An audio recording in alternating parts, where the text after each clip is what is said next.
Hey guys, Miss Sam and intro, pasok!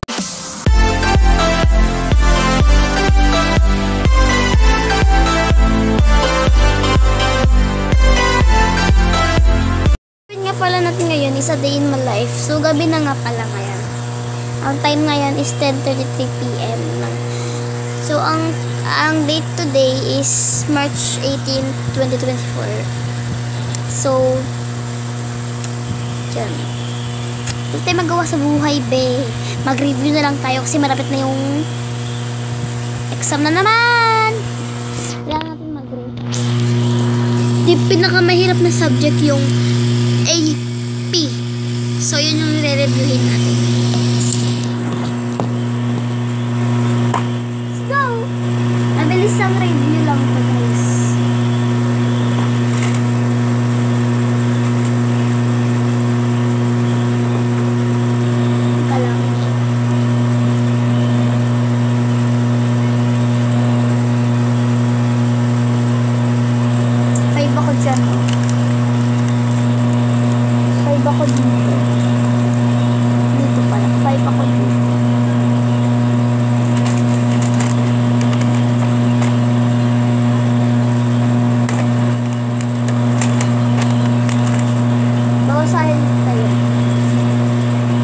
Kahulugan ng mapa.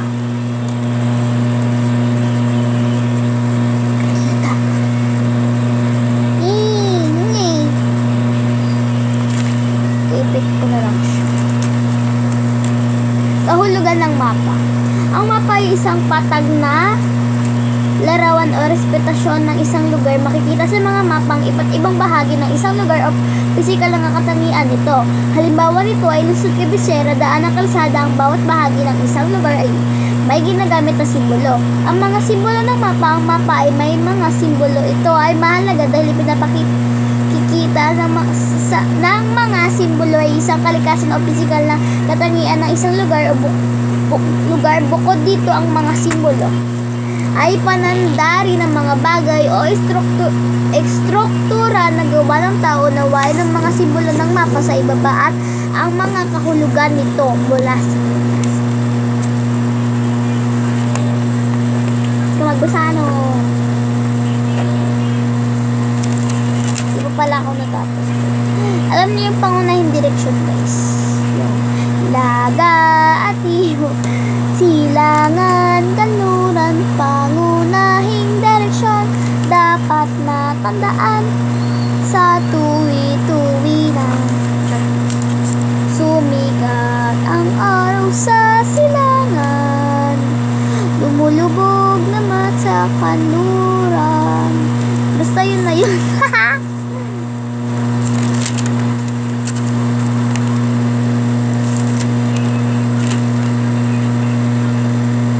Ito naman, guys.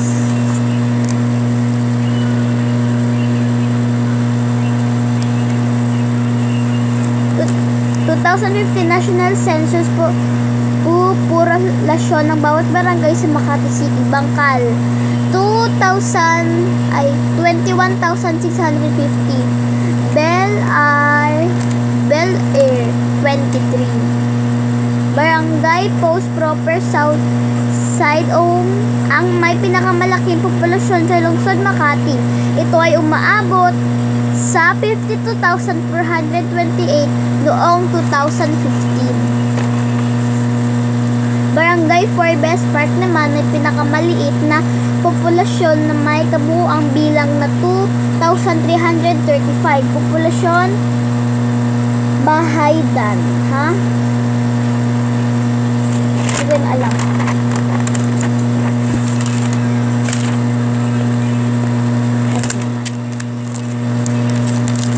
Ang malaking bahagi ng NCR ay isang malawak na kapatagan. Tumutukoy ang kapatagan sa isang anyong lupa na patag na malaking bahagi ng lupain. Hindi ito mataas at hindi rin mababa.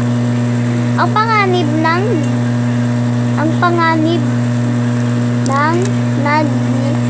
ni ginang Flora A. Quinores.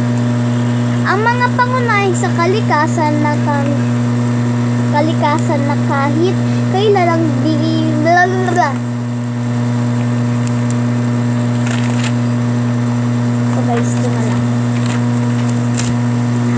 talata ang tumutukoy sa mga kwento ay ng mahalagang pangyayari sa isang lugar. Ano yun? Kasaysayan. Ay, walang sagot to guys walang mga sagot yan. Inisip ko lang talaga. At 2, anong taon nang naging kabisera o sentro ng bansa ang lungsod Quezon? Ano ulit? Anong tanong?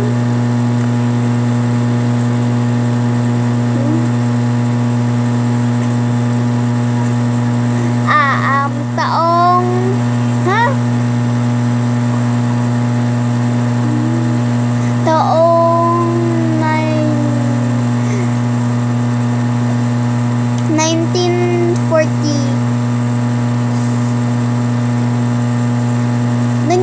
taong 1948. Oo ba? Basta search na lang yun.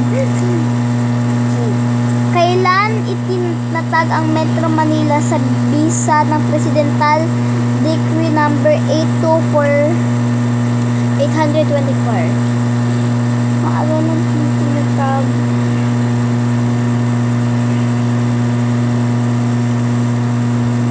Nobyembre 1975. For pagkakaroon ng mahigpit dalawang taong nag-national capitalism na pangalang Metro Manila sa bis na Presidential Decree. Ayoko na. So, ilang review ko. Because, di pa naman ngayon. 25 at saka 26 pa yan. So, bye-bye guys!